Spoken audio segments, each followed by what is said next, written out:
Hi guys! Welcome back to my channel. Ang video ko ngayon is isa-swatch ko lahat ng mga Maybelline Superstay Matte Ink Lipstick ko. Ayan siya, day. Ayan siya, day. Ayan siya, ang dami-dami niya. So, meron tayong nude color. And then, ito nude din to. Tapos, meron tayong pink. And then, meron tayong red. Ito naman, meron naman tayong red-orange. And meron naman tayong, parang super dark. So, unahin na natin tong dark color. Wait lang. Ang dami. Ang dami na, guys. So, unahin natin tong shade na to. Ito is yung kanilang 280 Espresso Enthusiast. So, alugin natin siya ng very light bago natin gamitin. Kasi medyo matagal bago ko siya nagamit ulit. Huwag nyo nang pansinin tong tint na nasa lips ko ha. Kasi ayaw niya matanggal eh. Ayan, ayaw niya matanggal talaga. Super kapit niya. Ang ginamit ko na tint na yan, guys, is itong ano bang tawag dito? Yung Cinderella JC Fire Lip and Chic Tint. So, ito siya. Ayaw niya matanggal. Pero ito naman kasi super pigmented nito. Kaya matatakpan niya din naman yung nasa labi ko na yan. So, okay. Lagay na natin siya. Ito yung kulay niya. Kulay ano siya? Parang brown. Amoy kape. So, ilalagay ko muna siya dito sa aking. Dito ko na lang ilalagay. Ang bango niya, nakakagutom yung amoy niya. So, maglagay na tayo.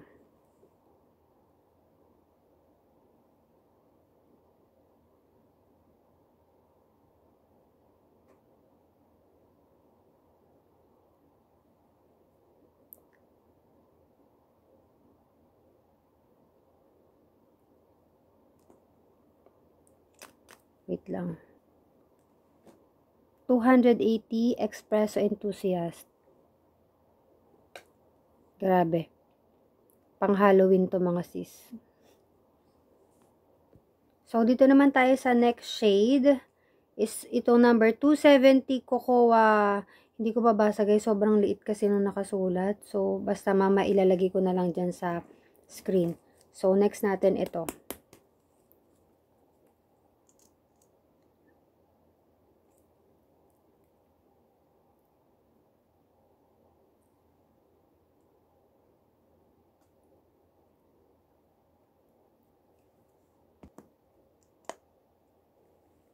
Ito naman siya pag nandito sa aking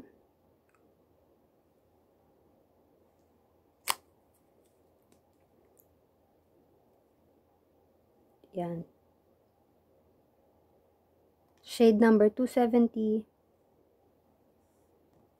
So, next shade natin is 117 Groundbreaker.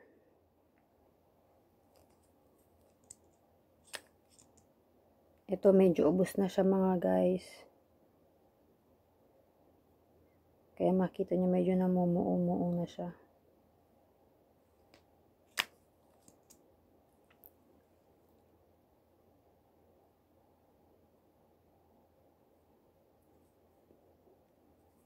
Okay, shade 117 Groundbreaker. The next shade natin is 118 Dancer.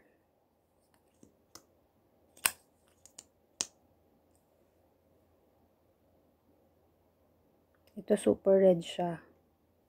Parang blood red, ganon. Yan, paubos na rin kasi ito guys.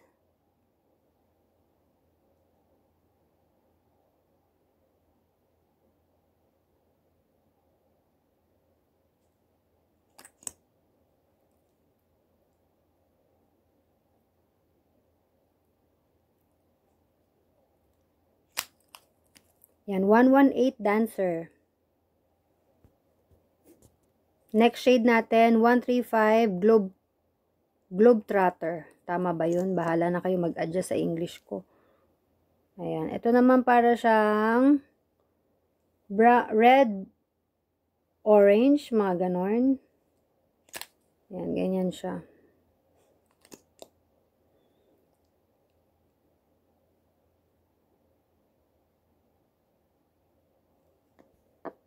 135 Globetrotter.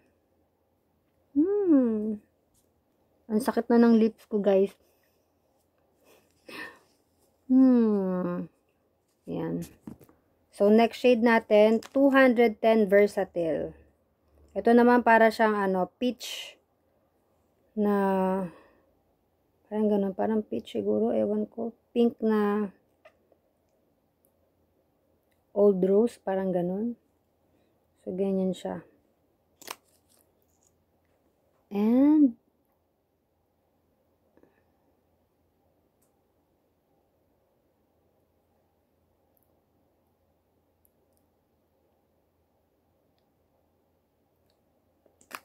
ayan. So, yung itsura ni 210 Versatile.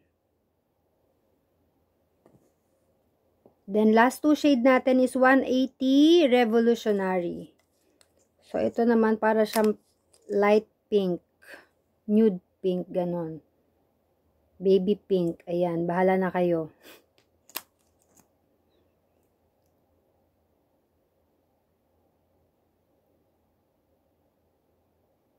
Pang-Barbie yung atake nito.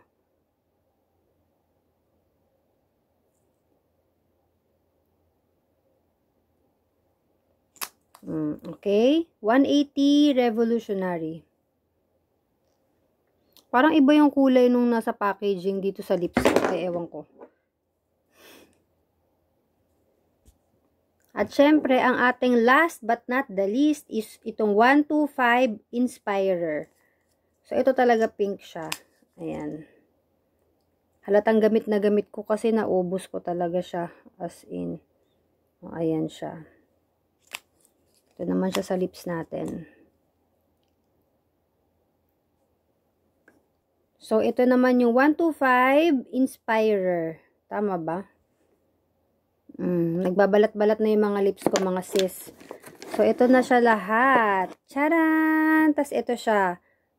Ayan. So, pili na lang kayo dyan kung ano yung mga shade na gusto nyo, guys. Sobrang ganda. Alam nyo, ang kagandahan dito sa Maybelline.